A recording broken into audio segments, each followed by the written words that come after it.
ಶೌಚಾಲಯದ ಕಿಟಕಿ ಮೂಲಕ ನುಗ್ಗಿ ಲಕ್ಷಾಂತರ ರೂಪಾಯಿ ಬೆಲೆಯ ಚಿನ್ನಾಭರಣ ಕಳ್ಳತನದ ಆರೋಪಿಗಳು ಸಿಕ್ಕ ನಂತರ ಪೊಲೀಸರು ಶಾಕ್. ಬೆಂಗಳೂರು ಹಲಸೂರು ಗೇಟ್ ಪೊಲೀಸರಿಂದ ಖತರ್ನಾಕ್ ಖದೀಮರ ಬಂಧನ ಆಗಿದ್ದು, ರೌಡಿ ಶೀಟರ್ ಸೇರಿ 3 ಆರೋಪಿಗಳ ಬಂಧನ ಆಗಿದೆ. ಅರ್ಜುನ್ ಅಲಿಯಾಸ್ ರೋಲೆಕ್ಸ್ ರಾಕ್ ಹಾಗೂ ನಾಗರಾಜು ಅಲಿಯಾಸ್ ಆರ್ಎಕ್ಸ್ ನಾಗ ಎಂಬ ಬಂಧಿತ ಆರೋಪಿಗಳಾಗಿದ್ದಾರೆ. ಕಳೆದ ಮೇ 6 ತಾರೀಕಿನಂದು ನಡೆದಂತಹ ಘಟನೆ ಇದಾಗಿದ್ದು, ನಗರಪೇಟೆಯ ಆರಂ ಜ್ಯುವೆಲರ್ಸ್ನ 5ನೇ ಫ್ಲೋರ್ನಲ್ಲಿ ನಡೆದಿದ್ದಂತಹ ಘಟನೆ. ಶೌಚಾಲಯದ ಕಿಟಕಿ ಮೂಲಕ ನುಗ್ಗಿ ಮಾಡಲಾಗಿದ್ದಂತಹ ಕಳ್ಳತನ ಆಗಿದ್ದು, ಲಕ್ಷಾಂತರ ರೂಪಾಯಿ ಮೌಲ್ಯದ ಚಿನ್ನದ ಗಟ್ಟಿ ಕಳ್ಳತನ ಮಾಡಿದ ಆರೋಪಿಗಳು. ಈ ಸಂಬಂಧ ಹಲಸೂರು ಗೇಟ್ ಪೊಲೀಸ್ ಠಾಣೆಯಲ್ಲಿ ಪ್ರಕರಣ ದಾಖಲಾಗಿದ್ದು, ಪ್ರಕರಣ ದಾಖಲಿಸಿ ಸಿಸಿಟಿವಿ ಪರಿಶೀಲನೆ ಮಾಡಿದ ಪೊಲೀಸರು ಆರೋಪಿಗಳ ಕದ್ದು ಎಸ್ಕೇಪ್ ಆಗೋ ಸಿಸಿಟಿವಿಯಲ್ಲಿ ಸೆರೆಯಾಗಿತ್ತು.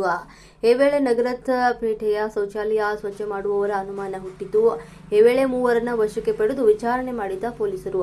ಈ ವೇಳೆ ಆರೋಪಿಗಳ ಮಾತು ಕೇಳಿ ಶಾಕ್ ಆಗಿದ್ದ ಪೊಲೀಸರು ಶೌಚಾಲಯ ಕ್ಲೀನ್ ಮಾಡುವ ಜೊತೆಗೆ ಚಿನ್ನ ಹುಡುಕುವ ಕೆಲಸ ಮಾಡ್ತಾ ಇದ್ದಂತಹ ಆರೋಪಿಗಳು ನಗರಪೇಟೆಯ ಚಿನ್ನದ ಅಂಗಡಿಗಳಿಂದ ಬರುವಂತಹ ಕೊಳಚೆ ಸೇಕರಿಸ್ತಾ ಇದ್ದಂತಹ ಆರೋಪಿಗಳು ಕೊಳಚೆಯಲ್ಲಿ ಸಣ್ಣ ಸಣ್ಣ ವೇಸ್ಟೇಜ್ ಚಿನ್ನ ಶೇಖರಣೆ ಮಾಡಿ ಮಾರಾಟ ಮಾಡ್ತಾ ಇದ್ರು. ಒಂದೇ ಸರಿ ಹಣ ಮಾಡಲು ಚಿನ್ನ ಕಳ್ಳತನದ ಪ್ಲಾನ್ ಮಾಡಿದ ಆರೋಪಿಗಳು, ಅದರಂತೆ ಚಿನ್ನದ ಗಟ್ಟಿ ಕಳ್ಳತನ ಮಾಡಿದ ಆರೋಪಿಗಳು. ಬಂಧಿತ ಆರೋಪಿಗಳ ಪೈಕಿ ಆರ್ಎಕ್ಸ್ ನಾಗ್ ಒಬ್ಬ ರೌಡಿ ಶೀಟರ್ ಆಗಿದ್ದು, ಶ್ರೀರಾಂಪುರ ಪೊಲೀಸ್ ಠಾಣೆ ರೌಡಿ ಶೀಟರ್ ಆಗಿದ್ದ ಆರೋಪಿ. ಉಳಿದ 2 ಆರೋಪಿಗಳು ಶ್ರೀರಾಮಪುರ ನಿವಾಸಿಗಳಾಗಿದ್ದು, ಸದ್ಯ ಬಂಧಿತ ಆರೋಪಿಗಳಿಂದ 12 ಲಕ್ಷ ಮೌಲ್ಯದ 84 ಗ್ರಾಂ ಚಿನ್ನದ ಗಟ್ಟಿ ವಶಕ್ಕೆ.